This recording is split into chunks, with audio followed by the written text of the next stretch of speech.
শত্রুতার জেরে 15 বিঘা জমির ভুট্টা ট্রাক্টর চালিয়ে ধ্বংস করে দেওয়ায় জমিতেই কান্নায় ভেঙে পড়েন মনুজ্জা বেগম। 200 লোক দেখি তার সামনে কি আবার সম্ভব বাড়ি দিয়ে চলে গেল। এখন কি করব? এনজিও থেকে ঋণ নিয়ে বিঘা বিঘা জমিতে ভুট্টার আবাদ করলেও চোখের সামনে সেই ভুট্টার এমন পরিণতি দেখে জমিতে গড়াগড়ি করতে থাকেন এই নারী। বুলুমিয়ার লোকজন জেলা আছে, নারী ঠেঙ্গা ছোয়া টোয়া নিয়ে আসছে, তল নিয়ে দোদারি ছোয়া নিয়ে আসিয়া গাড়ি লাগিয়ে জমি ভুট্টা মারি ফেলাইছে। গত 2 ডিসেম্বর এমন ঘটনা ঘটেছে লালমনিরহাটের হাতীবান্ধা উপজেলার চর ডাউয়াবাড়ি এলাকায়। আমরা বহুদিন হাতে জমি এই প্রত্যেক করে খাইতেছি।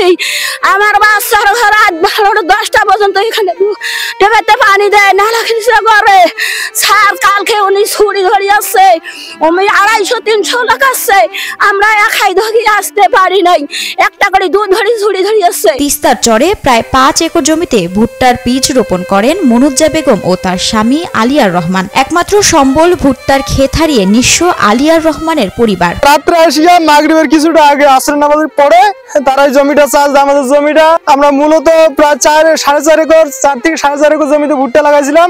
তারা আমাদেরকে এইভাবে চাষ করে দিয়ে আমাদের ক্ষতির মুখে ফেলে দিয়েছে। এখানে প্রায় আমাদের দেখা যায় 3 থেকে 3.5 লক্ষ টাকা আমাদের খরচ আমাদের এখানে গেছে। লালমনিরহাট জেলার হাতীবান্ধা উপজেলার চর ডাউয়াবাড়ি এলাকার আলিয়ার রহমান পৈতৃক সূত্রে দীর্ঘদিন ধরে ওই জমিতে চাষাবাদ করে আসছিলেন তিনি। অভিযোগ উঠেছে আদালতের রায়ের পরও শত্রুপক্ষ ভুক্তভোগী পরিবারের জমি দখলের চেষ্টা করছে। এই জমিটা মূলত আমার বড় নিজামুদ্দিন, উনি সরকারের কাছ থেকে কোর্টের মাধ্যমে রায় নিছে। আজ 40 থেকে 50 বছর পূর্ব থেকে, এটা 89 সালে আমরা রায় পাচ্ছি, তখন থেকে আমরা চাষাবাদ করে খাই। এই জমিটা পুরো আমাদের 32 একর জমি।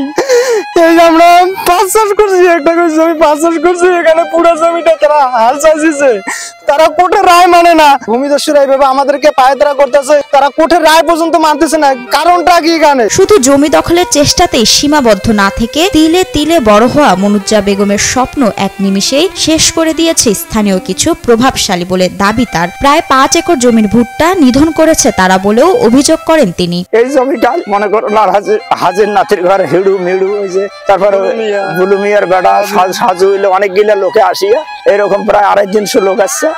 আসার পরে এখানে আমার অস্ত্র পরিস্থিতি দেখে আমরা পালাচ্ছি। এই ঘটনায় থানায় একটি অভিযোগ দায়ের করেছেন বলে জানিয়েছেন আলিয়ার রহমান। এদিকে ঘটনা সুষ্ঠু তদন্ত করে প্রয়োজনীয় আইনগত ব্যবস্থা নেওয়া হবে বলে আশ্বাস দিয়েছেন হাতীবান্ধা থানার ভারপ্রাপ্ত কর্মকর্তা মাহমুদুন নবী। আসসালামু আলাইকুম। আসসালাম। বড় ভাই, ওই যে চরের একটা অভিযোগ হয়েছে আলিয়া রহমান ওনার 1 একর। হ্যাঁ, আমরা অভিযোগ পেয়েছি এবং সেটা আমার এএসআই আনোয়ার হোসেন এটা তদন্ত করতেছে।